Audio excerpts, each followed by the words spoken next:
Hello everyone, and welcome to my Duel Today official news channel. I hope everyone is having a wonderful day. Before we begin, please hit the subscribe button and give this video a thumbs up.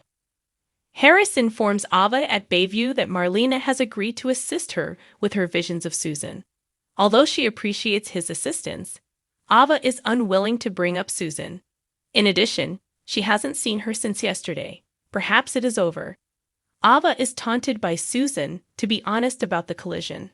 After having a dream about Susan, EJ is startled awake on the Demera couch and she accuses him of not being saddened by her passing. Xander leaves Chloe a message while he plays darts at home.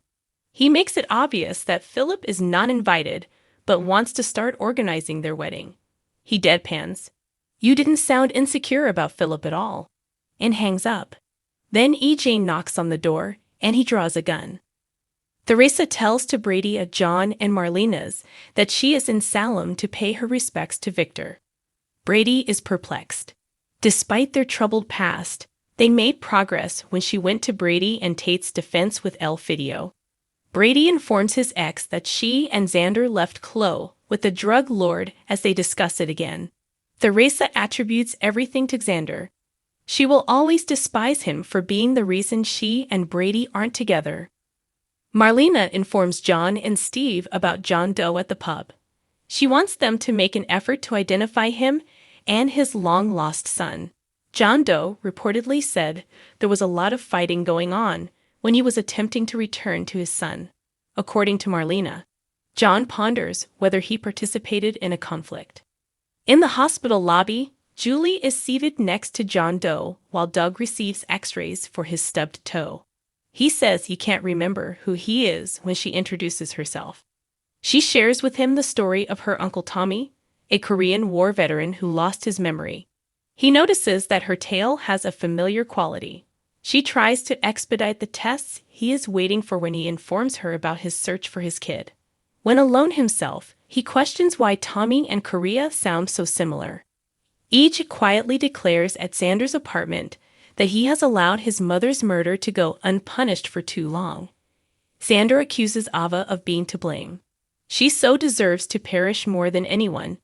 EJ concurs, which is why, he says, handing Xander the gun, "I want you to kill her." Although EJ is offering Xander a chance to atone for what he did to Susan, Xander is uncomfortable with the idea. EJ tosses him a check while wondering if the large number of zeros will allay his worries.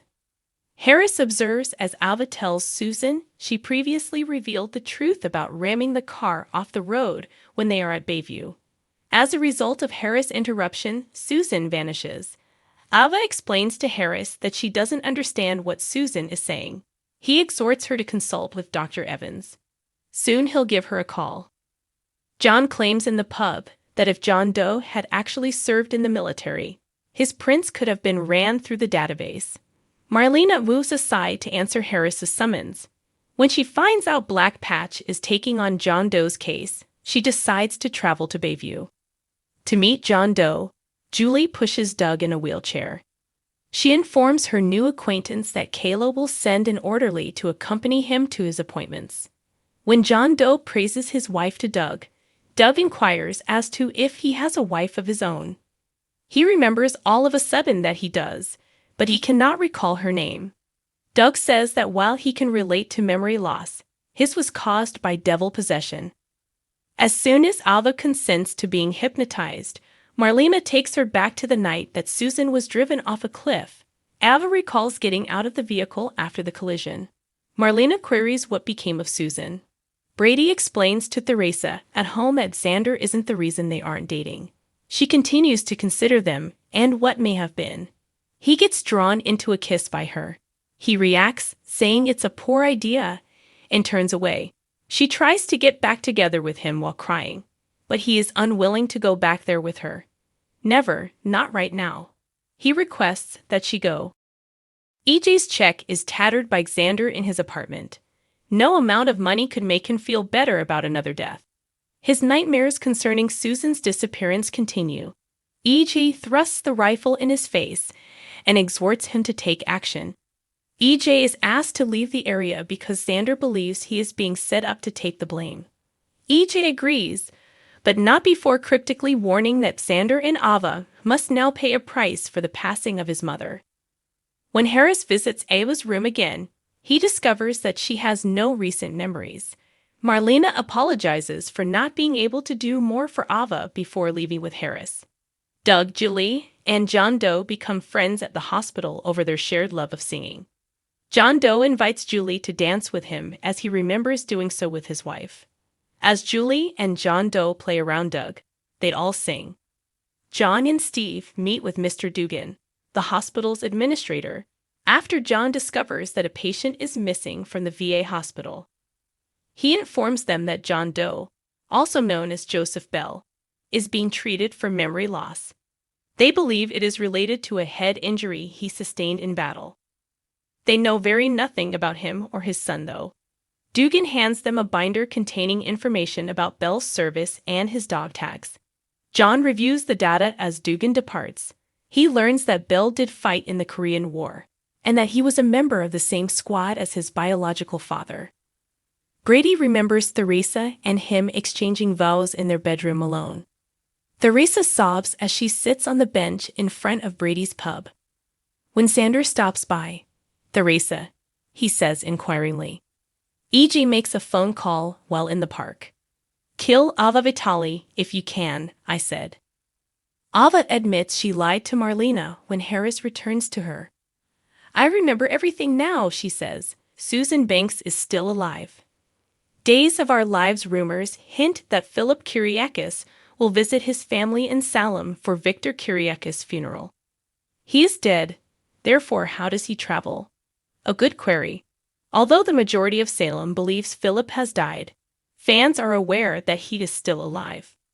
Brady demands justice as a result of the bombshells his reappearance causes throughout the community. Brady Black seeks redress. Kate Roberts Brady, Philip's mother, and Roman Brady, who devised the scheme to get Philip out of town, and some much-needed assistance, are aware of the truth. Rex Brady, Lucas Horton, and Paulina Price are the other people who are aware, but have kept quiet. However, the truth will become clear when Philip arrives in town, and there will be costs to be paid. Kate is right to worry that Philip might now be sent to Statesville, or have to deal with Brady Black's wrath. Brady will be compelled to hold Philip accountable for what he did to him, because Philip falsely accused him of being the cause of his death. Brady experiences the shock of a lifetime over the week of August 28-September 1. When he faces Philip in person after learning that he is still alive, the fur will fly. Brady wants Philip to pay for the frame-up that almost got him in jail despite knowing about his mental health issues. Belle Black Brady enters the scene to represent Philip and make his case to Brady. She discovers that Philip put a lot of effort into becoming better, and she wants to give him the chance to succeed. Despite the fact that Belle acknowledges that Brady has every right to feel hurt by Philip's fabricated death and actions towards Brady, Belle is prepared to defend Philip. Brady's rage means Belle has her job cut out for her. Spoilers hint that Brady would give in to Belle's pressure, which would prevent Philip from receiving justice for his crime. Should Philip apologize for his actions, or should he be sent to jail? Thanks for watching if you like this video. So please don't forget to subscribe my channel and don't miss any update.